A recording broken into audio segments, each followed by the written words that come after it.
হুজুর নবীর জন্মের খুশি ঈদে মিলাদুন নবী এটা পালন করা কি আমাদের জন্য কি একবারে বেশি জরুরি নাকি? আমি বলবো আপনি কেন পালন করবেন? পালন করার কথা যদি কোরআনে হাদিসে না থাকে আপনি পালন করার কোনো দরকার নাই। আর যদি কোরআন হাদিসে থাকে আপনি বেশি বেশি পালন করেন, এটা নিয়ে আমার কোনো দ্বন্দ্ব নাই। মনে রাখবেন ঈদে মিলাদুন নবী পালন করে না এবং মানে না বাংলাদেশ এবং বহির্বিশ্বে এমন কোনো মুসলমান গোত্র নাই। বড় হুজুর কি বলেন আমাদের সমাজে তো ঈদে মিলাদুন নবী নিয়ে বড় দ্বন্দ্ব। না না না, ঈদে মিলাদুন নবী মানে হলো নবীর জন্মের খুশি। নবীর জন্মতে যেমন আমরা সুন্নিরা খুশি, নবীর জন্মতে তেমন ভাবে কওমিরা খুশি, নবীর জন্মে তেমন ভাবে জামাতিরা খুশি, নবীর জন্মের মধ্যে যারা মুসলমান দাবি করে সবাই খুশি। কিন্তু আমরা সুন্নিরা যেমন ভাবে জুলুস করি, রাস্তার মধ্যে মিছিল করি, এটাই অনেকে মানতে চায় না। আমার কথা হলো মুস্তাহাব এবং মুস্তাহাসান বিষয়ে কে মানবে আর কে মানবে এটা আমার দেখার বিষয় না। আমার মনে চায় আমি নবীকে ভালোবাসা, আমি নবীকে সালাতু সালাম দিতে দিতে রাস্তায় মিছিল করি, এটাই আমার ধর্ম, এটাই আমার কাজ। কারো ভালো লাগলে করবে, কারো ভালো লাগলে করবে না। বলে হুজুর কেন করেন? কারণটাকে আপনি বলেন। ও বাবা, করার কারণ হলো আল্লাহ তাআলা কোরআনুল কারীমে বলে কুল বিফাদলিল্লাহি ওয়া বিরাহমাতিহি ফাবিযালিকা ফালইফরাহু ওয়া খায়রুম মিম্মা ইয়াজমাউন। জবান খুলে জোরে জোরে পড়েন আল্লাহু আকবার। আল্লাহ তাআলা বলেন হাবিব আপনি তাদেরকে বলে দেন যখন তারা আমি আল্লাহর পক্ষ থেকে কোনো ফজল পায়, কোনো রহমত পায়, তারা যেন খুশি উদযাপন করে। আল্লাহ আপনার পক্ষ থেকে ফজল এবং রহমত পাওয়ার পর আমরা কি খুশি উদযাপন করব? বলে তারা যা একত্রিত করে রাখে, যা জমা করে রাখে, এই খুশি উদযাপন করা তাদের কাছে এর চাইতে মূল্যবান, এর চাইতে আরো দামি। আল্লাহ আপনি বললেন খুশি উদযাপন করার জন্য আপনার ফজল পাওয়ার পর, এবার আল্লাহ বলে ওয়া মা আরসালনাকা ইল্লা রাহমাতাল লিল আলামিন। আল্লাহ বলে আমি আল্লাহ ইরসাল করি নাই, নাযিল করি নাই, পাঠাই নাই, তবে ইল্লা রাহমাতাল লিল আলামিন, আমি আমার বন্ধুকে রাহমাতাল লিল আলামিন বানিয়ে পাঠাইছি। জোরে বলেন সুবহানাল্লাহ। আল্লাহ বললেন আমি আল্লাহর পক্ষ থেকে রহমত এবং ফজল পাওয়ার পর খুশি উদযাপন করো। ইয়ানি রাহমাতাল লিল আলামিন বমানা মুহাম্মাদুর রাসূলুল্লাহ সাল্লাল্লাহু আলাইহি ওয়াসাল্লাম নবীজি। এই জায়গায় রহমত বলতে নবীকে বোঝাইছে, এই জন্য আমরা রহমত পেয়ে খুশি উদযাপন করি। এবার আল্লাহ আপনার রহমত কেমনে আগমন করলো? আল্লাহ কোরআনুল কারীমের মধ্যে ঘোষণা করে ওয়াদ জাআকুম মিনাল্লাহি নূরুন ওয়া কিতাবুম মুবিন। আল্লাহ বলে নিশ্চয়ই অবশ্যই তোমাদের কাছে আমি আল্লাহর পক্ষ থেকে এই মাত্র আসিয়াছে একটা নূর এবং একটা স্পষ্ট কিতাব। আল্লাহ এই নূর দিয়ে আপনি কি বুঝাইলেন? বাবা বেশি উপরের ক্লাসের কোন কিতাব পড়া লাগবে না। মাদ্রাসা লেভেলের মধ্যে যে তাফসীরের কিতাব পড়ানো হয় ওই তাফসীরের নাম হলো তাফসীরে জালালাইন শরীফ। ওই তাফসীরে জালালাইন শরীফের মধ্যে এই শব্দ নূর দ্বারা বোঝানো হয়েছে ইয়ানি নূরুম বমানা মুহাম্মাদুর রাসূলুল্লাহ সাল্লাল্লাহু আলাইহি ওয়াসাল্লাম। জোরে জোরে বলি সুবহানাল্লাহ। আল্লাহ বললেন আমি আল্লাহর পক্ষ থেকে তোমাদের নিকটে এই মাত্র এসেছে একটা নূর, আর এই নূর হলো মুহাম্মাদুর রাসূলুল্লাহ সাল্লাল্লাহু আলাইহি ওয়াসাল্লাম। বলে হুজুর কেমনে নূর আমরা জানতে চাই। এবার এই নূরের একটা প্রমাণ দেয় নবীজির কলিজার টুকরা আম্মা জান। উনি বলেন আমার সন্তান মুহাম্মাদুর রাসূলুল্লাহ সাল্লাল্লাহু আলাইহি ওয়াসাল্লাম নবী যখন আমি আমেনা দেহেন থেকে যখন দুনিয়াতে গর্ভপাত হয়, জন্ম হয়, আমি আমেনা তাকে দেখলাম। আমি আমেনার ঘর থেকে সামদেশের বড় বড় রাজপ্রাসাদ ঘুরায় আমি আমার চোখ দিয়ে দেখতেছি। হে মা আমেনা আপনার চোখের মধ্যে এত পাওয়ার করতে আসলো? মা আমেনা বলে এটা আমার চোখের পাওয়ার না, এটা আমার সন্তান মুহাম্মাদুর রাসূলুল্লাহ নূরে মুহাম্মদীর পাওয়ার। আর এই পাওয়ার দিয়া মক্কা নগরী থেকে মা আমেনা সামদেশের বড় বড় রাজপ্রাসাদ ঘুরে দেখেছে। এই হলো 2 নম্বর প্রমাণ। এরপর নবীজির কলিজার টুকরা স্ত্রী হযরত আবু বকর সিদ্দিকের কন্যা, যার নাম হলো হযরতে আম্মা জান হযরতে আয়েশা সিদ্দিকা রাদিয়াল্লাহু তাআলা আনহা। মা আয়েশা ডাক দিয়ে বলে এই জগতের মানুষের দলেরা, একদিন আমি আমার ঘরের মধ্যে একটা সুইটা আমি আমার কাপড় সেলাই করতেছিলাম, এমন টাইমে আমার হাত থেকে সুইটা পড়ে গেছে, আমি আমার সুইটা সন্ধান করে পাইতেছি না। এই টাইমে রাহমাতাল লিল আলামিন নবীজি আমি হযরতে আয়েশার ঘর মোবারকে আগমন করলো। আমি দেখলাম আমার নবীজি ঘরের মধ্যে আগমন করে সালাম প্রদান করতেছে। তখন আমার নবীজির দাঁত মোবারকের নূরানি পাওয়ারে আমি আমার হারানো সুইটা খুঁজে পেয়েছি। জোরে সরে পড়েন সুবহানাল্লাহ। এ মুসলমান ইমানদার গভীর মনোযোগ দিয়ে বয়ান শ্রবণ করার চেষ্টা করবেন। আমি অল্প সময় বয়ান করি, তবে চেষ্টা করি মানুষের কাছে একটা জিনিস বোঝা দিয়ে যাওয়ার জন্য। তাহলে আমরা বুঝতে পারলাম আল্লাহ বলল আমি আল্লাহর পক্ষ থেকে তোমাদের কাছে আসলো নূর। মা আমেনা বলল আমি আমার নূরের আলো দিয়ে সামদেশের রাজপ্রাসাদ দেখেছি। আম্মা জান আয়েশা সিদ্দিকা বলল ওই নূরের আলোতে আমি সুইখন সন্ধান করে পাইলাম। তার মানে বোঝা যায় আমার আল্লাহ তাআলা ওই নবীকে রাহমাতাল লিল আলামিন নবীকে নূরে মুহাম্মদী বানায়া দুনিয়ার জমিনে পাঠাইছেন। জোরে বলেন সুবহানাল্লাহ। মুসলমান ইমানদারেরা গভীর মনোযোগ দিয়ে বয়ান জীবনযাপন করবেন। ওই নবী কিভাবে দুনিয়াতে আগমন করলো, ওই নবী কিভাবে দুনিয়াতে আগমন করলো। দুনিয়ার কন্যা সন্তানেরা যখন গর্ভে সন্তান প্রসব করার জন্য গর্ভধারণ করে, দেখবেন তাকায়া তাদের গর্ভটা কেমন জানি উঁচা হয়ে যায়। কিন্তু রাহমাতাল লিল আলামিন নবী দুনিয়ার কোন সাধারণ মানুষের মতো দুনিয়াতে আগমন করে নাই। ইয়া রাসূলুল্লাহ, নবীজি আপনি কেমনে দুনিয়াতে আগমন করলেন? আরে আগমনের খবর আসবে পরে, আগে তো আমার নবীজির আম্মা জানের গর্ভে যাক না রে বাবা। বলে হুজুর কেমনে গেল? আমার নবীজির আব্বা জান, যার নাম হযরতে হাদা আব্দুল্লাহ, নবীজির আব্বা জানেরা মানে নবীজির চাচা যারা ছিল 1 জন না 10 জন। এই 10 জনের মধ্যে আমার নবীজির আব্বা জান ছিল সর্বকনিষ্ঠ, সর্বছোট। নবীজির আব্বা জানের যত ভাই ছিল ওনারা একজন একজন করে দুনিয়া থেকে বিদায় হয়ে গেছে। নবীজির আব্বা জান দুনিয়ার জমিনে এমন নূরানি চেহারা, এমন সুন্দর চেহারা নিয়ে জন্মগ্রহণ করেন। হযরতে আব্দুল্লাহ বলেন, আমি যখন মক্কা নগরীর রাস্তা দিয়ে হাঁটাচলা করতাম, এমন টাইমে মক্কা নগরীর বড় বড় সম্পদওয়ালার কন্যারা আমি আব্দুল্লাহর দিকে তাকায়া মারহাবা মারহাবা জামিলুন বলে বলে আমার দিকে তাকায়া থাকতো। মারহাবা বড় সুন্দর বইলা বইলা আমি আব্দুল্লাহর দিকে তাকায়া থাকতো। আমি একদিন আব্দুল্লাহ ওই মহিলাদেরকে জিজ্ঞাসা করলাম, এ মেয়েরা তোমরা কেন আমি আব্দুল্লাহর দিকে তাকায়া থাকো? তারা বলে, এ আব্দুল্লাহ আমরা শুধু তাকায়া থাকি না, আমরা তোমাকে বিবাহ করার জন্য প্রস্তুত আছি। ধরে বলেন মারহাবা। একদিন 2 দিন করে নবীজির আব্বা জানের কাছে বিবাহের প্রস্তাব প্রদান করে। নবীজির আব্বা জান 3 দিনের দিন দৌড়ে কাবা ঘরের সামনে গেলেন। যা দেখলেন নবীজির আব্বা জান হযরতে নবীজির কলিজার টুকরা আব্বা জান হযরতে আব্দুল্লাহর বাবা জান হযরতে আব্দুল মুত্তালিব নবীর দাদা, উনি কাবা শরীফের সাথে হেলান দিয়া ঘুমাইতেছেন। যে ডাকতে বলেন, ও বাবা হযরতে আব্দুল মুত্তালিব, আপনার কাছে আমার একটা প্রশ্ন গো বাবা। আমি রাস্তাতে বের হলে মক্কার মহিলারা আমারে বড় ডিস্টার্ব করে, মক্কার মহিলারা বড় আমারে জ্বালাতন করে, তারা নাকি আমাকে বিবাহ করতে চায়। ও বাবা বেশি দিন হয় না আমি আমার 2টা চোখ দিয়া মক্কা দেখে আসছি, বেশি দিন হয় না আমি আমার হাতগুলা দিয়া আল্লাহ তাআলার কাবা ঘরের গিলাফগুলো ধরে আসছি, বেশি দিন হয় না আমি আমার ঠোঁটগুলা দিয়া আল্লাহ তাআলার কাবা ঘরের পাশে যে হাজরে আসওয়াদ পাথর আছে, একবার 2 নেবেন না আমি 10 বার ওই হাজরে আসওয়াদ পাথরের মধ্যে চুম্বন দিয়েছি। ওই কাবা ঘরের পাশে নবীজির দাদা আব্দুল মুত্তালিব বসা, আর নবীর আব্বা জান বলে, এ আব্বা আমি যদি মক্কার রাস্তায় যাই, মক্কার কন্যারা মেয়েরা আমি আব্দুল্লাহরে বড় ডিস্টার্ব করে, বড় জ্বালাতন করে। হযরত আব্দুল মুত্তালিব বলে, যাও বাবা তুমি একটু ধৈর্য ধারণ করো, আমি তোমার সমস্যার সমাধান করতেছি। হযরত আব্দুল মুত্তালিব বড় চিন্তিত। নবীজির দাদা হযরত আব্দুল মুত্তালিবের একজন দোস্ত ছিলেন, যার নাম ছিল হযরত ওহাব জোহরী। হযরত ওহাব জোহরী মক্কা নগরীতে মক্কাতে প্রবেশ করেছে। দিনার বাড়িটা ছিল মক্কা নগরীর পাশে একটা জায়গা আছে, যে জায়গার নাম গাজা।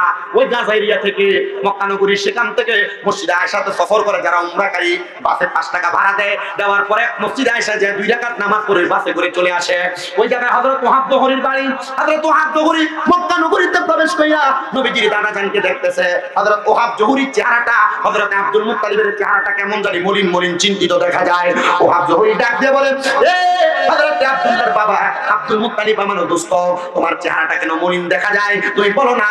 বলে, মলিন হলো আমার সন্তান আব্দুল্লাহ প্রাপ্তবয়স্ক হয়ে গেছে, আমার সন্তানের বিবাহের জন্য একটা উপযুক্ত কন্যার প্রয়োজন। ওহাব জোহরী ডাক দিয়ে বললেন, এ ভাই তুমি আমার দোস্ত মানুষ, তুমি যদি মনে কোনো কষ্ট না নাও তাহলে আমার কন্যা সন্তান হযরত আমেনার সাথে তুমি তোমার সন্তান আব্দুল্লাহর বিবাহ দিতে পারো। সুন্দর কথা রাজি হয়ে গেলেন হযরত আব্দুল্লাহ এবং হযরত মা আমেনার বিবাহ হয়ে গেছে। শুধু বিবাহ হয় নাই, যখন তারা বাসর ঘরের মধ্যে প্রবেশ করে তার আগে একটা কথা বলে নেই, নবীর আব্বা হযরত আব্দুল্লাহ যখন রাত্রবেলা বাজার থেকে বাড়িতে ফিরে আসতেন, এখন মানুষ লাইট টিপে বাড়ির মধ্যে আসে, আর তার আগের যুগে হারিকেন জ্বালায় বাড়িতে আগমন করত। আর মক্কা নগরীর বাজারের মানুষেরা যখন তারা বাজার থেকে বাড়িতে ফিরত, তারা একদল হয়ে দাঁড়িয়ে থাকতো। নবীর আব্বা হযরত আব্দুল্লাহর সঙ্গে তারা বাড়িতে যাইত। তারা জিজ্ঞাসা করে, হে আব্দুল্লাহ তুমি কি একবার আমাদের কাছে জানতে চাও না আমরা কেন তোমার জন্য দাঁড়িয়ে থাকি? বলে, কারণ কি? হযরত আব্দুল্লাহর পেশানির মধ্যে একটা নূরে মুহাম্মদী ছিল, যেটার পাওয়ারে তারা রাস্তা আলোকিত দেখতে পাইতো। জোরে সোরে বলেন সুবহানাল্লাহ। আপনাদের কি কষ্ট হচ্ছে? ওয়াজ কি কিছুক্ষণ চলবে ইনশাআল্লাহ? আমার সময় 10টায় ছিল, আমাকে 10টায় দেওয়া হয় নাই। টাইম লস মনে রাখবেন, ওয়াদা খেলাফ করলে মুনাফিকের আলামত। 10টা 11টা দিবেন ওয়াজ করে যাবে কিসে? আমি বলি আপনাদের,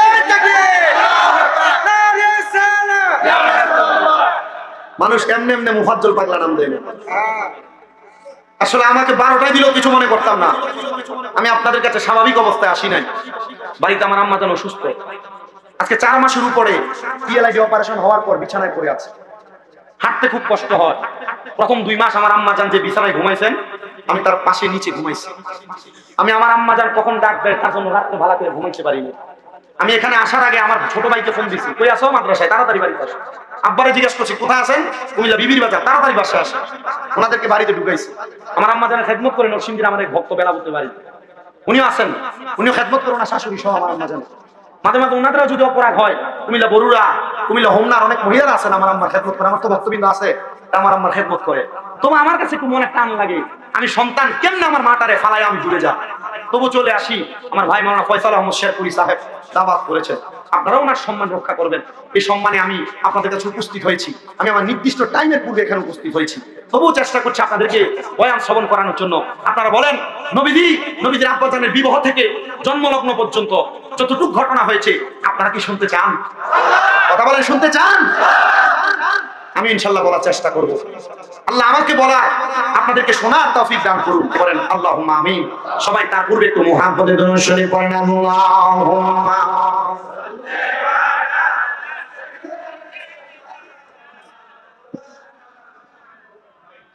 ওয়া আলা আলি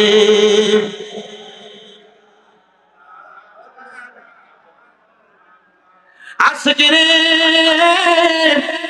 আল্লাহ কয় জিবরাইল শোনো না, আসমান সাজাও, জমিন সাজাও, আসমান সাজাও, জমিন সাজাও, সাজাও বেহেশত খানা, ঈমানদারগণ মাহফিল করো না, বলেন ঈদে মিলাদুন নবীর মাহফিল প্রথমে করেছেন রাব্বানা, ঈমানদারগণ মাহফিল করো না।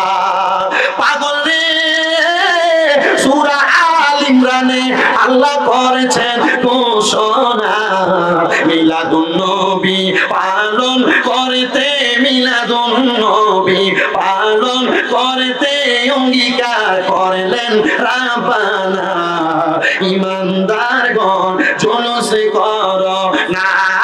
আল্লাহুম্মা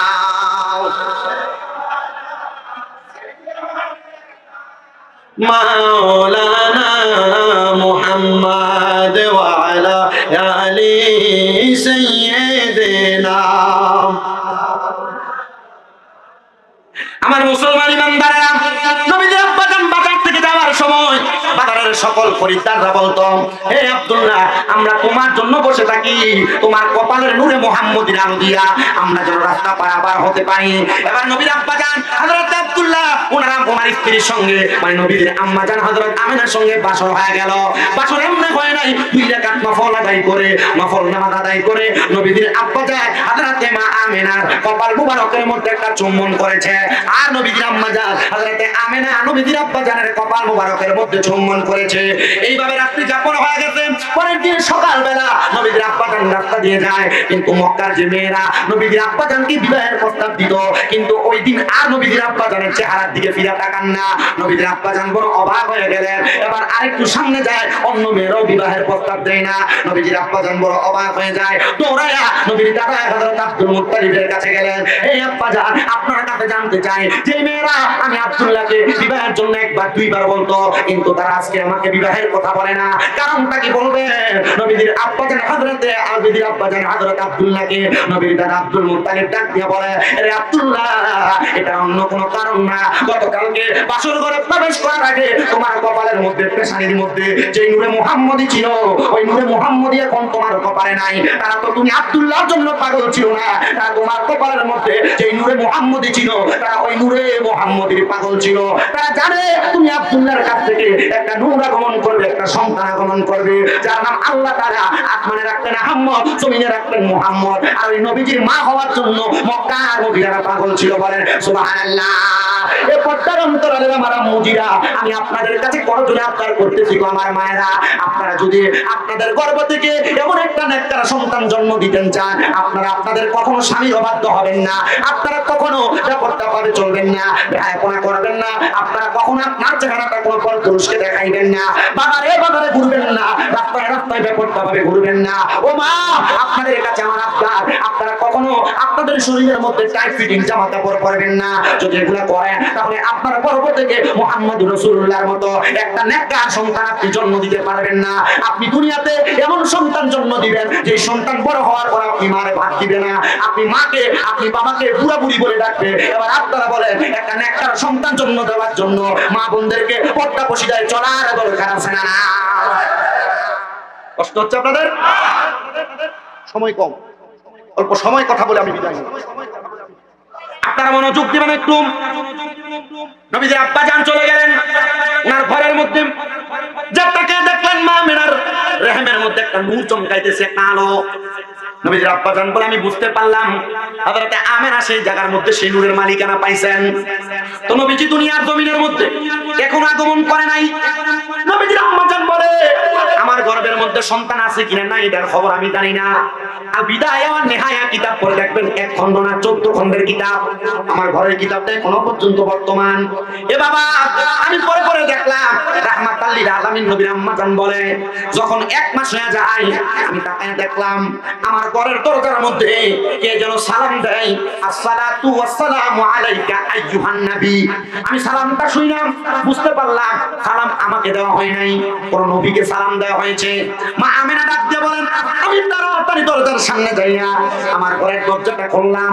আমি দেখলাম আমার ঘরের দরজার মধ্যে কে যেন দাঁড়ানো, কিন্তু তার পাগুলো জমিনের মধ্যে। আমি মাথাটা উঁচা করে দেখলাম মনে হয় তার মাথা আল্লাহর আসমানের সাথে লাগতেছে। এ মা আমিনা, এটা কে গো, তার পরিচয়টা কি? মা আমিনা বলেন আমি তার প্রশ্ন করলাম মান আনতা, কে আপনি? উনি আমার পরিচয় দেয় আনা আদামু সাফিউল্লাহ, আমি বললাম আল্লাহ তাআলার পয়গম্বর, আমার নাম হলো হযরতে আদামু সাফিউল্লাহ। তো আপনি তো আমার ঘরের দরজায় আপনি যে সালাম দিলেন আসসালাতু ওয়াসসালামু আলাইকা ইয়া আইয়ুহান নবী, আপনি একজন নবীকে সালাম দিলেন। উনি ডাক দিয়া কয়ে গো মা আমিনা, আপনার গর্ভের মধ্যে একজন নবী আগমন করেছে। জোরে বলেন সুবহানাল্লাহ। আবার জোরে বলেন না। মা আমিনা বলেন 2য় মাস আমার ঘরের মধ্যে হঠাৎ করে সালাম শুনতে পাইলাম।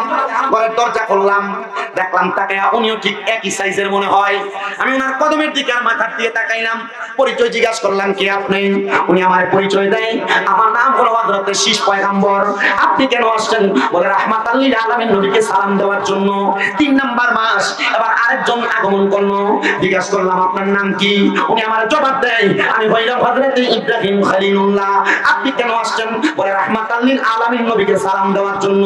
4th মাস আগমন করলো, আপনার নাম কি? ওনার নাম হলো হযরতে দাউদ আলাইহিস সালাতু ওয়াস সালাম। এই নবী আপনি কেন আগমন করলেন? বলে আমি আগমন করেছি রাহমাতাল লিল আলামিনকে সালাম দেওয়ার জন্য। 5ম মাস আগমন করলো হযরতে মুসা কালিমুল্লাহ। উনি আগমন করে সালাম দেয়। মা আমিনা জিজ্ঞাসা করে কে আপনি?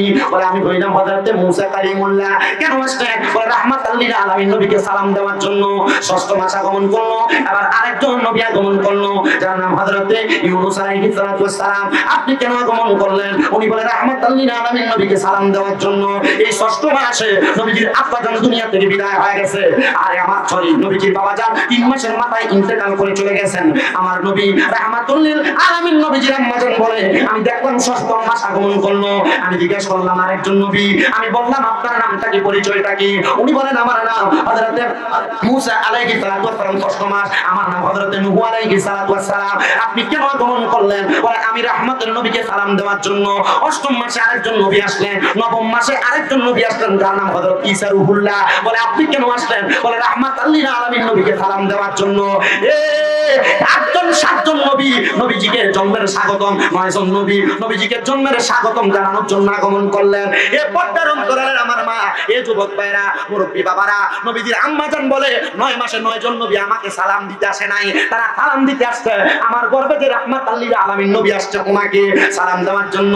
কিন্তু আমি আমিনা অনুভব করতে লাগলাম রে আমার গর্ভটা তেমন কোনো উঁচু হয় নাই। আমি অবাক হয়ে গেলাম। তার মানে বোঝা যায় রহমতের কোনো ওজন হয় না, রহমতের কোনো সাইজ হয় না, রহমতের কোনো পরিমাপ হয় না। আল্লাহ তাআলা এমন একটা রহমত মা আমিনার গর্ভের মধ্যে দিয়ে দিয়েছে, ওই রহমত সাধারণ রহমত না, ওই রহমত হলো রাহমাতুল লিল আলামিন। নারে রিসালাত ইয়া রাসূলুল্লাহ, মারহাবা।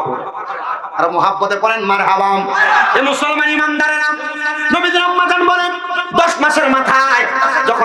নবীজির আম্মা জান হযরত আমেনা আমার ঘরে অবস্থান করি। এমন টাইমে আমি হঠাৎ করে দেখলাম আমি আমেনার ঘর থেকে আল্লাহর কাবা ঘরটা দেখা যায়। মারহাবা করেন। বেশি দূর না, মনে হয় কাবা শরীফ থেকে যদি সোজা রাস্তায় হাঁটা হয় তাহলে মা আমেনার ঘরটার কাবা শরীফের দূরত্ব 3 মিনিট। 3 মিনিট রাস্তা। আমি আমার এই হাত দিয়া নবীজি যেই ঘরে জন্মগ্রহণ মানে নবীর মিলাদ হয়েছে সেই ঘরটা আমি ধরেছি। সেই ঘরের মধ্যে একটা লাইব্রেরি বানায় রাখছে, যে লাইব্রেরি মক্কা লাইব্রেরি, মাকতাবাতে মক্কা। মারহাবা করেন না। আমি ঘরের মধ্যে প্রবেশ করলাম। এ বাবা, ওই ঘরের সামনে যায়া নবীজির আম্মা জানের আবার কথাটা বলি, আমার নবীর আম্মা জান উনি বলে আমি আমার ঘর থেকে দেখলাম আল্লাহ তাআলার কাবা ঘরটা দেখা যায়। ওই কাবা ঘরের ছাদ বরাবর আল্লাহ তাআলার আসমান থেকে 3টা কাপড় আসছে। 3টা কাপড়, একটা কাপড় হলো সাদা রঙের, একটা কাপড় হলো কালো রঙের, একটা কাপড় হলো সবুজ বর্ণের। এই 3টা কাপড় যখন আগমন করলো আমি মা আমেনা তাকে দেখলাম এই কাপড়ের মাঝখান দিয়া একটা সুন্দর নুরানি চেহারাওয়ালা একটা মহিলা আগমন করলো। উনি সোজা আমার ঘরের মধ্যে প্রবেশ করলেন। আমি ওনাকে প্রশ্ন করলাম, হে আমেনা, আমেনা আপনি কি প্রশ্ন করলেন?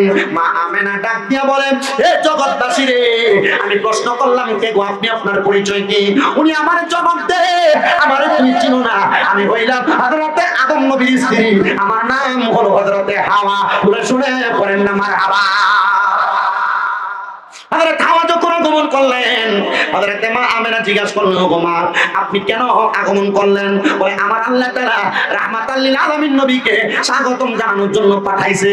এ বাবা, এই এলাকায় জন্ম দিতে কোনো সন্তান জন্ম নিলে আপনাদের এলাকায় দাইমাকে ডাইকা আনা হয়, হসপিটালে জন্ম নিলে নাককে ডাইকা আনা হয়, কিন্তু আমার নবী দুনিয়াতে জন্ম নিবে মানে জন্ম শব্দের অর্থই হলো মিলাদ, জন্ম শব্দের আরবি হলো মিলাদ। আমার নবীর মিলাদ হবে গো আমার আল্লাহ তাআলা জান্নাত থেকে মা হাওয়ারে পাঠিয়ে দিয়েছে। শুনে শুনে পড়েন সুবহানাল্লাহ।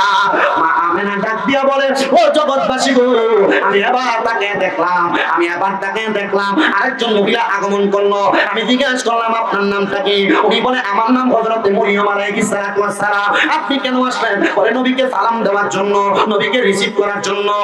আমেনা বলে আরেকজন মহিলা আগমন করলো, ওনার নাম হলো হযরতে আসিয়া। আমি জিজ্ঞাসা করলাম কেন আগমন করলেন? উনি বলে নবীকে স্বাগতম জানানোর জন্য। হযরত হাওয়া, হযরত মরিয়ম, হযরতে আসিয়া, এবার চতুর্থ আরেকটা মহিলা আগমন করলো। মা আমেনা ডাক দিয়া কয়, কে গো আপনার পরিচয় কি? বলে আমার নাম হলো হযরতে হাজেরা। আপনি কেন আসলেন? বলে নবীকে সালাম দেওয়ার জন্য। মা আমেনা বলে আমি তাকে দেখলাম তাদের 4 জনের হাতের মধ্যে 4টা পেয়ালা নেওয়া। ওই পেয়ালার মধ্যে কি জিজ্ঞাসা করলাম, তারা আমার উত্তর দেয় এগুলো হলো শরাব। ও মা, ওই শরাবগুলো কিসের শরাব? বলে একটা শরাব হলো জান্নাতের কাউসারের পানি, আরেকটা শরাব হলো সারাবান তাহুরা, আরেকটা শরাব হলো জান্নাতের লাবান মানে দুধ, আরেকটা শরাব হলো জান্নাতের মধু। মা গো, এই শরাবটা আপনি আমারে কেন পান করাইবেন? বলে শরাবটা পান করাইবো আপনি যেন রাহমতের নবীকে দুনিয়াতে সুন্দর করে স্বাগতম জানায় আনতে পারেন। এই শরাবটা পান কইরা যখন নবীজির আম্মা জান চোখটা বন্ধ করছে গো, আমার রাহমাতাল লিল আলামিন নবীজি দুনিয়াতে আগমন করছে।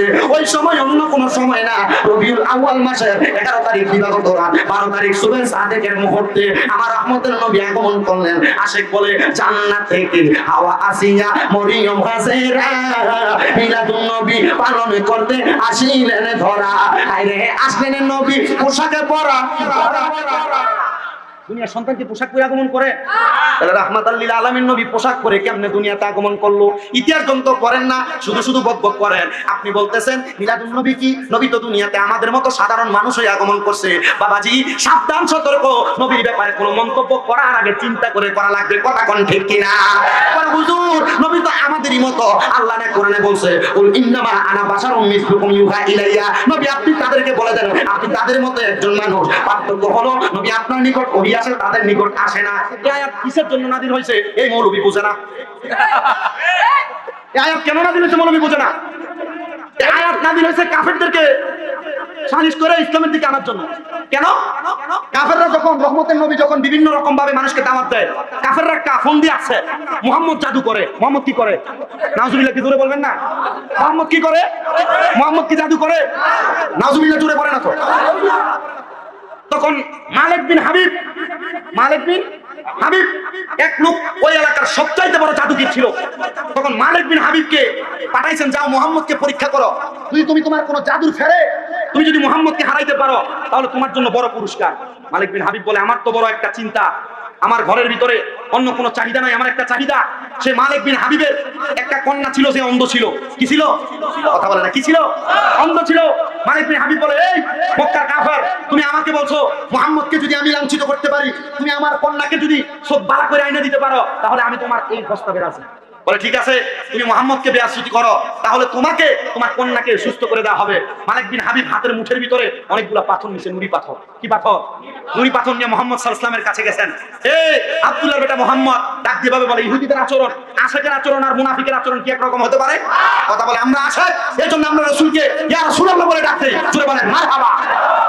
বাংলা সমাজে বহু মানুষ ইয়া রাসূলুল্লাহকে ফালতু বলে, ইয়া রাসূলুল্লাহকে বাজে বলে। আমার কথা হচ্ছে, যে বলে সে তার মতো ইয়া রাসূলুল্লাহ ফালতু নয়। সাহাবায়ে কেরাম নবীকে ইয়া রাসূলুল্লাহ বলেছে, এটা প্রমাণ। ইবনে মাজাহ শরীফের একটা হাদিস, রাসূল সাল্লাল্লাহু আলাইহি ওয়াসাল্লাম সাহাবায়ে কেরাম নবীকে বলে, ফাকারা ইয়া রাসূলুল্লাহ সাল্লাল্লাহু আলাইহি ওয়াসাল্লাম। সাহাবায়ে কেরাম বলে, ইয়া রাসূলুল্লাহ, আপনি জবাব দেন, ও নবী, আইয়ুল ইসলাম খায়রুন, ইসলামে উত্তম ব্যক্তিকে। নবী বলে, ক্বালা রাজুলুন দাঈফুন মুস্তাদাফুন যু ইমরাইন লা ইউবাহু লাউ আকসামা আলাল্লাহি লা বাররা। ওই ব্যক্তি উত্তম যার চেহারার দিকে তাকাইলে আল্লাহর কথা মনে পড়ে। হাদিসে সাহাবায়ে কেরাম নবীকে ইয়া রাসূলুল্লাহ বলে সম্বোধন করেছে। তো বলে, আমরা যদি ইয়া রাসূলুল্লাহ বলি, এটাতে কোনো বাধা আছে? কে করছে ইয়া রাসূলুল্লাহ? তাহলে সাহাবায়ে কেরাম নবীকে ইয়া রাসূলুল্লাহ বলছে। মারহাবা কোন? আপনাদের কষ্ট হচ্ছে, অসুবিধা হচ্ছে আপনাদের? ইয়া রাসূলুল্লাহ কি বলবে, চলবে না বন্ধ থাকবে? বেশি বেশি ইয়া রাসূলুল্লাহ চলবে না বন্ধ থাকবে? নারে রিসালাত, নারে রিসালাত, নারে রিসালাত। যখনই নারে তাকবীরের স্লোগান হবে, সাথে সাথে নারে রিসালাত হবে। কেউ যদি বলে না চলবে না, এটা ভালো না, এটা স্লোগান, ওই স্লোগান, আমাদের মানার কোনো দরকার। আল্লাহ আমাদেরকে বোঝার তৌফিক দান করুন। কষ্ট হচ্ছে আপনাদের, বুঝতে অসুবিধা হচ্ছে আপনাদের? মালিক সিনার আয়েশা নবীকে বলে, এই মুহাম্মদ, বলো আমার হাতে কি? মুহাম্মদ সাল্লাল্লাহু আলাইহি ওয়াসাল্লাম বলে, আমি বলবো না, হাতে যা আছে এগুলা বলবে। জোরে বলবেন না? আসতে বললেন সুবহানাল্লাহ। এই মালিক সিনান, আমি বলবো না, তোমার মুখে যেটা আছে সেটা বলবে। বলেন আপনি কি পাওয়ার দেখাবেন? মালিক সিনান বলেন, আমি আমার মুখটা খুলি নাই, মুখের হাতের পাথর ওই ভিতরে থাইকে পারে লা ইলাহা ইল্লাল্লাহু মুহাম্মাদুর রাসূলুল্লাহ সাল্লাল্লাহু। এই পর্দার অন্তরালের মা বোনেরা, নামাজ পড়ো না, পর্দা করো না, কোরআন পড়ো না। এ মা, এমন একটা নবীর কালেমা পড়েছো, যেই নবীজি যদি বলে আমি তোমাকে চিনি না, তোমার কোনো উপায় নাই। ওই নবীর কালেমা পড়ে নামাজ কেমনে ছাড়ো? ওই নবীর কালেমা পড়ে রোজা কেমনে ছাড়ো? ওই নবীর কালেমা পড়ে কোরআন পড়া কেমনে ভুলে গেলা? আম্মা, এই নবীর কোরআন পড়ে কেমনে ব্যাপারটা ঘুরো, পরপুরুষের সামনে যাও। আম্মা, আবদার করি আপনাদের কাছে, মনে রাখবেন, আল্লাহ নবী বলে, একটা মহিলার কারণে 4 প্রকার পুরুষ মানুষ দোজখে যাবে। কোন স্বামী যদি তার স্ত্রীকে পর্দা না করায়, ওই স্ত্রীর কারণে স্বামী দোজখে যাবে। কোন সন্তান যদি তার মাকে পর্দা না করায়, তাহলে সন্তান তার মার কারণে দোজখে যাবে। কোন ভাই যদি তার বোনকে পর্দা না করায়, তাহলে ওই ভাই তার বোনের কারণে দোজখে যাবে। আর কোন বাবা যদি তার মেয়েকে পর্দা না করায়, তাহলে ওই বাবা তার মেয়ের কারণে দোজখে যাবে। এই 4 প্রকার ব্যক্তি দোজখে যাবে। এবার আপনাদের সিদ্ধান্ত, আপনার দোজখে যাবেন না মহিলাদেরকে পর্দায় ঢুকাবেন? হুজুর, পর্দায় ঢুকাবো, আমি বাড়িতে দেয় পর্দার কথা বলে বেটি আমার ধমক দেয়। এমন মহিলা সমাজে আছে না নাই? মা, আমি আপনাদের সন্তানের মতো আপনার পায়ে হাত দিয়ে বলি, মা, স্বামীকে ধমক দিয়েন না, স্বামীর কথার উপর কথা বলেন না। আল্লাহ নবী বলে, ওই ঘর জাহান্নাম, যে ঘরের মধ্যে স্বামীর উপর মহিলার গলার আওয়াজ শোনা যায়। আর আপনার স্বামী কোনো কথা বললে আপনি আপনার স্বামীর কথার উপর বলেন, তুমি বুঝো না, এ মা, জান্নাতে যাওয়া বন্ধ হয়ে যাবে। স্বামীর মনে কষ্ট দেওয়া, আর আপনারা ঠিক ঠিক করেন না।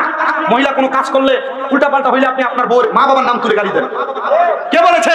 রহমতের নবী বলে, এ দুনিয়ার পুরুষেরা, তোমরা তোমাদের নারীদেরকে, মহিলাদেরকে, স্ত্রীদেরকে তাদের মা বাবার নাম তুলে গালি দিও না। ইয়া রাসূলুল্লাহ, কেন? নবী বলে, আমি মহিলাদের বাবা। আপনি আপনার মহিলার স্ত্রীর যখন গালি দেন, অমুক মারানির ঝি দেন কিনা, তখন গালি যায় কার উপরে পড়ে? নবীর উপরে পড়ে। গালি দেওয়া থেকে বিরত থাকবেন। মা বোনদেরকে বলবো, স্বামীর ইজ্জত করবেন, সম্মান করবেন, তাজিম করবেন। আপনাদের কষ্ট হচ্ছে বাবা? আমার ওয়াজ এমনই, আমার ওয়াজ অল্প কিছুক্ষণ সময় দেখেন, আমি অনেকগুলো বিষয় আপনাদেরকে কাজ দিচ্ছি। যদি আপনাদের কষ্ট হয়, আল্লাহর রাস্তায় ক্ষমা করে দিবেন। আমি দোয়া করি আমার এই মুফাজ্জল পাগলার জন্য। আমি দোয়া করি এই মাদ্রাসায় যারা 1 টাকা থেকে শুরু করে 1000 লাখ লাখ টাকা দিয়ে মাদ্রাসা জান্নাতের বাগান সাজিয়েছেন, আপনারা জানেন না এই মাদ্রাসা জান্নাতের বাগান আপনার এলাকাবাসীর জন্য কত বড় নাজাতের একটা ফয়সালা। আর যদি জানতো, জঙ্গলদের মানুষ এখনো পর্যন্ত ঘরে থাকতো না। আলহামদুলিল্লাহ, আল্লাহ আমাদেরকে আসার তৌফিক দান করেছেন। সবাই দুরূদ শরীফ পড়েন, আল্লাহুম্মা।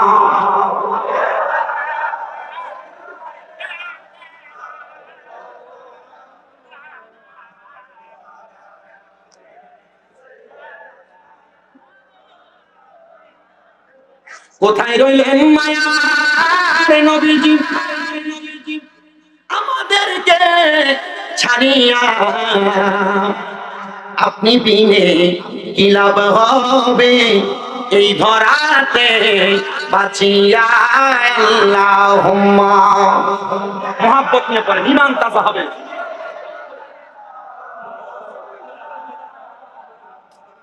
ওয়া আলা আলি সাইয়্যিদ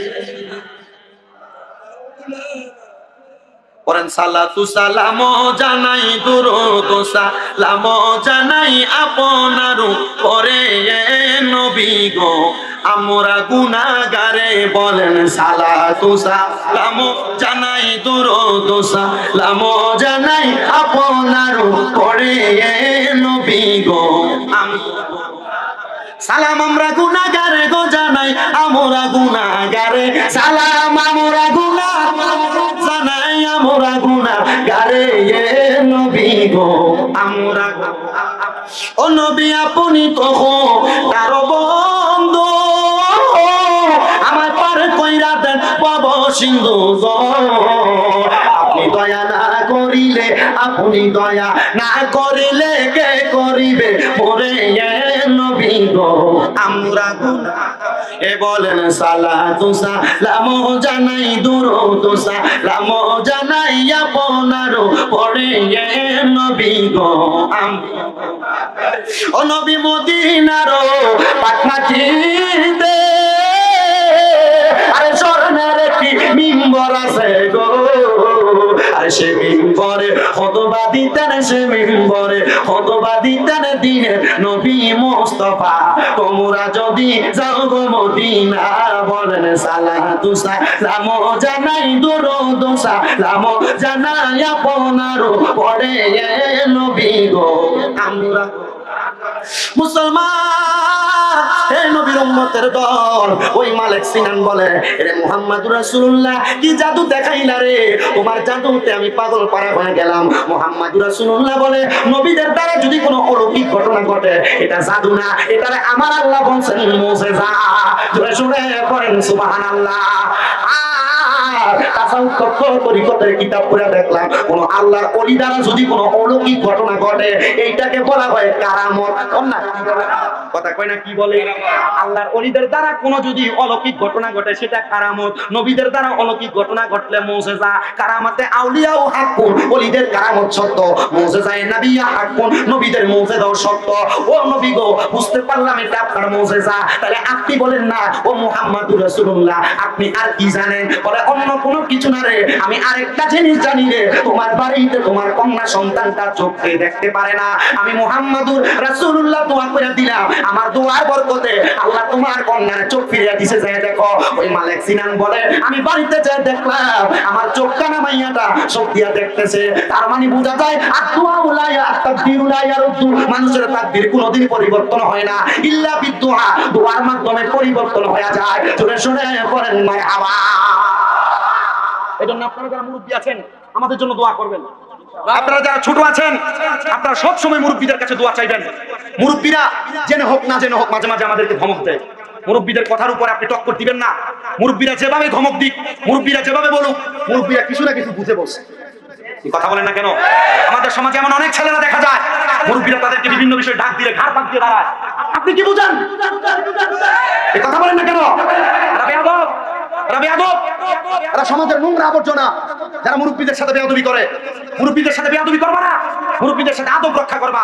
আমি আমার এই শেরপুরের জঙ্গলদি মাদ্রাসার সব ছাত্রদেরকে বলবো, মাদ্রাসার ছাত্রীদেরকে বলবো, কখনো উস্তাদদের সাথে বেয়াদবি করবা না।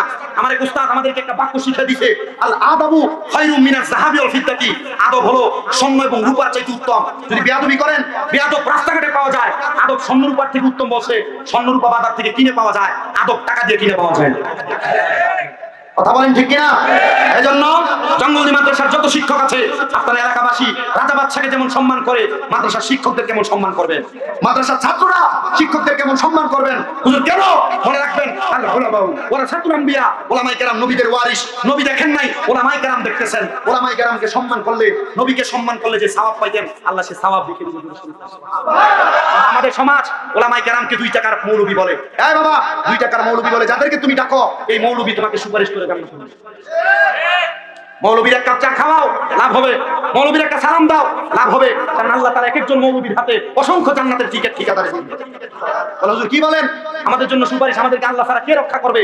বেশি উপরের ক্লাস থাকবে না, মাদ্রাসার ক্লাস 9 10 এর হাদিস এবং ফিকহ কিতাব পড়ে দেখেন, একজন না 6 প্রকার ব্যক্তি আমাদের জন্য সুপারিশ করবে। 6 প্রকার। কয় প্রকার ব্যক্তি? 6 প্রকার ব্যক্তি সুপারিশ করবে। এর মধ্যে মিনান নাবিয়িনা ওয়াস সিদ্দিকিনা ওয়াস শুহাদাই ওয়াস সালিহিন। এক নাম্বার নবীরা সুপারিশ করবে, আমাদেরকে বাঁচায় জান্নাতে নিয়ে যাবে। ওয়াস সিদ্দিকিন, সিদ্দিক যারা সত্যবাদী তারা সুপারিশ করবে। ওয়াস শুহাদা, যারা শহীদ তারা আমাদের জন্য সুপারিশ করবে। ওয়াস সালিহিন, যারা নেককার বান্দা আল্লাহর ওলি মাশায়েখে পীরে কামেল তারা আমাদের জন্য সুপারিশ করবে। এরপরে আও হাদিস শরীফের মধ্যে বলে আল উলামা, উলামায়ে কেরাম সুপারিশ করবে। চিন্তা করে দেখছেন, আমাদের জন্য সুপারিশ করবে মানে বুঝেন, মানে আপনার জন্য সুপারিশ করবে আল্লাহ। এই গুনাহগার গুনাহ করছে বুঝে নাই, ছেড়ে দেন। আল্লাহ বলবে তাদের ইজ্জতের কারণিতের হাতের মধ্যে চুমা দিলে আপনার মুখে দিয়ে বেদাতের ফতোয়া আসে, আপনি বলতে থাকেন আল্লাহ তাআলা আমরা যারা এই আমলগুলো করতেছি আল্লাহ এগুলোর ফায়দা আমাদেরকে দান করুন। আর এই আবু দাউদ শরীফের হাদিস শরীফ পড়ে দেখলাম, মা বাবা এবং ওস্তাদ যারা ওনাদের পায়ের মধ্যে চুমা খাওয়া যায় না। আপনারা কোনোদিন আপনাদের মার পায়ে চুমা দিবেন? বাবার পায়ে চুমা দিবেন? আমি বক্তা হইছি আমার মা বাবার পায়ে চুমা দিয়া, আলহামদুলিল্লাহ বলেন। আমি আমার মার পায়ে চুমা দিয়ে বক্তা হইছি। আমি কামিল দ্বিতীয় বর্ষে পড়ি ফিকাতে, আর 6টা মাস গেলে নামের আগে মুফতি লেগে যাবে। তো মুফতি হওয়ার মতো যোগ্যতা আমার নাই, শুধু পরীক্ষা দিচ্ছি। আমি এতটুকু বিশ্বাস করি আমার মার পায়ে বাবার পায়ে চুমা দেওয়ার কারণে আল্লাহ তাআলা আমাকে সম্মানের আসনে এর প্রধান বক্তা বানায় কোথায় 9 ঘন্টা নারে রিসালাত আয়না নারে রিসালাত মুখে অভ্যাস নাই, এখন থেকে নারে রিসালাত মারহাবা পড়েন। মা বাবার পায়ে চুমা দিবা ইনশাআল্লাহ। মানুষের সামনে এখন যে সমাজ, মানুষের সামনে দিও না, মানুষ মনে করবে সেজদা দেয়, যেন মানুষ এটা সেজদা না বুঝে। আমি যেদিন আমার আব্বার পায়ে চুমা দিছি, আমার আব্বা কয় দেখ পোলা কি পাগলামি করে। মাশাআল্লাহ। আচ্ছা এটা আমি পয়রা দিয়ে যাবো ইনশাআল্লাহ। মিলাদ কেমন হবে? সব হবে। আপনাদের অসুবিধা হবে, কষ্ট হবে? যার ভালো লাগবে পড়বে, যার ভালো লাগবে না পড়বে। ভালো লাগে? আমি জানি শেরপুরের মানুষের ভালো লাগে। আল্লাহ কবুল করেন, আমিন পড়েন। মিলাদ কিয়াম যেমন দাঁড়ায় করবেন, নবীর শানে কেউ যদি গুস্তাকি করে তার বিরুদ্ধে একসাথে মাঠে নামবেন। যুদ্ধ করব, যুদ্ধ। আল্লাহ কবুল করুন। যুদ্ধের দরকার নাই, আমার ভালো লাগে, আমি মুহাব্বত করি। যে পড়ে না এটা এর মা, এই পাগলার হাতে যদি একটা লাড়ি থাকতো আমি চিন্তা করি ভাই রে কি মানুষ। তাহলে আমার বাবারা, আমি আমার ওয়াদের যে জায়গায় ছিলাম, নবী রাহমাতুল লিল আলামিন নবী দুনিয়াতে আগমন করেছেন কি পরে? দুনিয়ার পোশাকটা জান্নাতের পোশাক, জান্নাতের পোশাক পরে দুনিয়াতে আগমন করেছে। আমার নবীজির আম্মা জান বলে জগতের মানুষ শুধু আগমন করে নাই, আমি আমিনা তাকে দেখলাম দুনিয়াতে সন্তান আগমন করলে ওই সন্তানের মাথা আগে দুনিয়াতে আসে। কিন্তু আমার নবী মুহাম্মদুর রাসূলুল্লাহ যখন আগমন করলো, নবীজির কদম মুবারক আগে জমিনের মধ্যে লাগছে। আর নবীর কদম মুবারক যখন জমিনে লাগছে, তখন মক্কা নগরীর যে নদীর মধ্যে পানি ছিল না, আল্লাহ তাআলা নবীর কদম মুবারকের সাদকায় পানি দিয়ে দিয়েছে। যে গাছের মধ্যে ফল ছিল না, ওই গাছের মধ্যে ফল দিয়ে দিয়েছে। যে গাছের মধ্যে পাতা ছিল না, নবীজির কদমের সাদকায় আল্লাহ তাআলা ওই গাছের মধ্যে ফুল আর ফল আর নদীর মধ্যে পানি দিয়ে দিয়েছে। জোরে বলেন সুবহানাল্লাহ। নবী যখন দুনিয়াতে আগমন করলেন, নবীর ফুফি আম্মা বলেন আমি তাকে দেখলাম মুহাম্মদুর রাসূলুল্লাহর ঠোঁট মোবারক ফটফট করে লড়তেছে। আমি দেখলাম রে দুনিয়ার কোন সন্তান জন্ম নিলে ওয়া ওয়া করে কান্না করে, কিন্তু মুহাম্মদুর রাসূলুল্লাহর ঠোঁট মোবারকটা কেমন জানি নড়াচড়া করতেছে। নবীর ফুফি আম্মা বলে আমি মুহাম্মদুর রাসূলুল্লাহর কানের সাথে কান, মুখের সাথে কানটা লাগাইলাম। আমি দেখলাম জন্মের পরে মুহাম্মদুর রাসূলুল্লাহ ইয়া রাব্বি হাবলি উম্মতি উম্মতি বলে কান্দে। জন্মের পর থেকে উম্মতি বলে কান্দে। এ জন্মন্দির বাবা, ওই উম্মতি বলে কান্নাওয়ালা নবীর মাদ্রাসার মাহফিলে বসেছেন আপনারা। ওই উম্মতের চিন্তা করে নবীর মাদ্রাসায় আপনারা বসেছেন। আর মাদ্রাসার মধ্যে যে তালেবুল ইলমরা পড়ালেখা করে, তারাই তাদের সিনার মধ্যে নবীর কোরআনের শিক্ষা, নবীর হাদিসের শিক্ষাগুলো নিয়ে আপনার জন্য দোয়া করবে। আজকের ওই মিলাদুন নবীর মাহফিলে আপনারা যারা বসেছেন, আপনাদের লাভটা কি হবে? নবী আমার যখন প্রাপ্তবয়স্ক ইসলামের দাওয়াত দেন, নবীজির চাচা নাম তো আপনারা অনেকে শুনেছেন আবু তালেব আর আবু লাহাবের কথা, কিন্তু এরা নবীর উপর ঈমান আনেন নাই।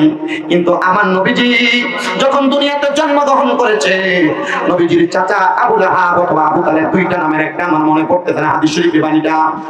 নবীজি তখন স্বপ্ন দেখলেন, নবীজির চাচা জাহান্নামের আগুনের মধ্যে মধ্যে চলতেছেন।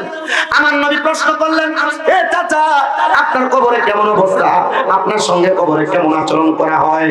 উনি বলে, আমার সঙ্গে কবরে বড় কঠিন আচরণ করা হয়, কিন্তু যেদিন সোমবার দিন আগমন করে আমি চাচার মুখের মধ্যে আমার ডান হাতের সাদা আঙ্গুলটা যখন ঢুকাই, আমার মুখের মধ্যে আমি একটা শান্তি শরাব পান করি।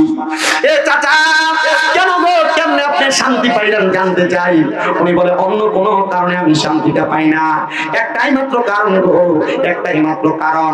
যখন আমার কাছে আমার একটা দাসী ছিল যার নাম ছিল সুহাইবা, ওই সুহাইবা আমি চাচার কাছে আইসা বলেছে, নবীর চাচা হযরত আব্দুল্লাহর ভাই, আপনার ভাইয়ের স্ত্রী আমেনার গর্ভ থেকে আপনার বাতিদা আগমন করেছে, আর আমি নবীর চাচা আমার ডান হাতের সাদা আঙ্গুল দিয়ে তার এইভাবে ইশারা দিয়ে বলছি তোমাকে আযাদ করে দিলাম। আর আমার আল্লাহ তাআলা নবীর জন্মে খুশি হইয়া দাসীকে আযাদ করে দেওয়ার কারণে আমি চাচাকে সোমবার দিন আনন্দ, সোমবার দিন কবর আযাব মাফ করে রাখে। চিন্তা করে দেখেন, নবীর চাচা ঈমান আনেন নাই, নবীর আগমনে খুশি হওয়ার কারণে আঙ্গুলের ইশারা দিয়ে দাসী মুক্ত করে দেওয়ার কারণে আল্লাহ তাআলা নবীর চাচাকে কবরের মধ্যে আযাব থেকে মুক্ত রাখেন। আমরা নবীর উম্মতেরা যদি নবীর মিলাদুন নবীতে খুশি হইয়া মাহফিল করি, তাহলে আমার আল্লাহ তাআলা আমাদেরকে কতটুকু বড় বড় নিয়ামত দান করবে চিন্তা করে দেখেন। এ আমার জঙ্গল দিল বাবা, ওই নবী রাহমাতুল লিল আলামিন নবীর উপরে আল্লাহ তাআলা কুরআন নাযিল করেছেন। ওই কোরআনের একটা আয়াতে কারিমা আল্লাহ তাআলা কোরআনুল কারিমে বলেন, ওয়া আবুদুল্লাহ ওয়া লা তুশরিকু বিহি শাইআন ওয়া বিল ওয়ালিদাইনি ইহসানা। আল্লাহ তাআলা ওই নবীর উপর নাযিলকৃত কোরআনে ঘোষণা করেছেন, তোমরা আমি আল্লাহর ইবাদত করো, ওয়া লা তুশরিকু বিহি শাইআ, তোমরা আমি আল্লাহর সঙ্গে কোনো কিছুর মধ্যে অংশীদার শিরক করো না। আর আমার আল্লাহ তাআলা বলেন, ওয়া বিল ওয়ালিদাইনি ইহসানা, তোমরা তোমাদের মা বাবার প্রতি ইহসান করো। আমি আমার ওয়াদের শেষের দিকে যাচ্ছি। এ বাবা, আল্লাহর কোরআনে তিনটা জিনিসের কথা বলেছে আল্লাহর ইবাদত করার জন্য। 2 নাম্বার শিরক যেন না করে, শিরক যেন না করে। আর 3 নাম্বার মা বাবার খেদমত, মা বাবার প্রতি ইহসান করার জন্য। সন্তানের দল আল্লাহর ইবাদত করলেন না, ওই 2টা করলেন আপনি জাহান্নামী।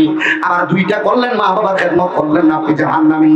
এইজন্য আপনাদের সবার কাছে আপনাদের বাবা, আপনারা যদি আমার আল্লাহ তাআলার কাছে প্রশংসিত এবং দামি হইতে চান, আপনারা দুনিয়াতে নামাজ রোজার পাশাপাশি শিরক মুক্ত থাকার পাশাপাশি আল্লাহ বারবার খেদমত করবেন। আজকে আপনাদের এখানে আসার সময় আমি যখন এলেঙ্গা পার হয়ে কালীহাটের দিকে ঢুকতেছি, একটা ছেলে যশোর থেকে আমার ফোন দিয়ে বলে, হুজুর আপনি একটু আমার আম্মার জন্য দোয়া করবেন। আমার বড় ভাই আমার আম্মা জানকে মাইরা ঘর থেকে তাড়িয়ে দিছে, হুজুর এখন আমার মা কোথায় আছে আমি জানি না। আমি চিন্তা করলাম যশোরের ছেলেটার মতো কত মা পাগল সন্তানেরা তাদের মা হারাইছে, কত বাবা পাগল সন্তানেরা তাদের বাবাকে হারাইছে। আমি জানি না আজকের জঙ্গল দি জান্নাতের বাগান মাহফিলে কোন সন্তান জানি তাদের মা হারাইয়া বসে গেছে। আমি জানি না আজকের জান্নাতের বাগানে কোন সন্তান জানি তাদের বাবাকে হারাইয়া বসে গেছে। এ সন্তান তোমার মা বাবার কবরে কেমন আছে তুমি সেই খবর জানো না। সন্তান মনে রাখবারে, ওই মা বাপকে দুনিয়াতে বাইচা থাকলে খুশি করার চেষ্টা করবা। কারণ আল্লাহর নবী হাদিসে মুবারাকার মধ্যে বলতেছে, রিদা রাব্বি ফি রিদাল ওয়ালিদাইন, মা বাবার সন্তুষ্টিতে আমার আল্লাহ তাআলা সন্তুষ্ট হয়ে যায়। এ যুবক ভাই, এ মুরব্বি বাবা, তোমরা অনেকেই তো তোমাদের মা বাপরে ধমক দাও, তোমরা অনেকেই তোমাদের মা বাপরে উঁচা গলায় কথা বলো। তোমার কি লজ্জা শরম লাগে না রে? কেন তুমি তোমার মা বাবার ধমক দাও? সন্তান দে তোর বাবা আমার সামনে দে। কেউ যদি ওই মা বাবার মনে কষ্ট দিয়া থাকো, আমি আমার জিহ্বা দিয়া তোমার পাউটা পরিষ্কার করে দিব। তবু ওয়াদা করবা ওই মার পায়ের মধ্যে ধরে ধরে মাপ চাইবা। হায় রে,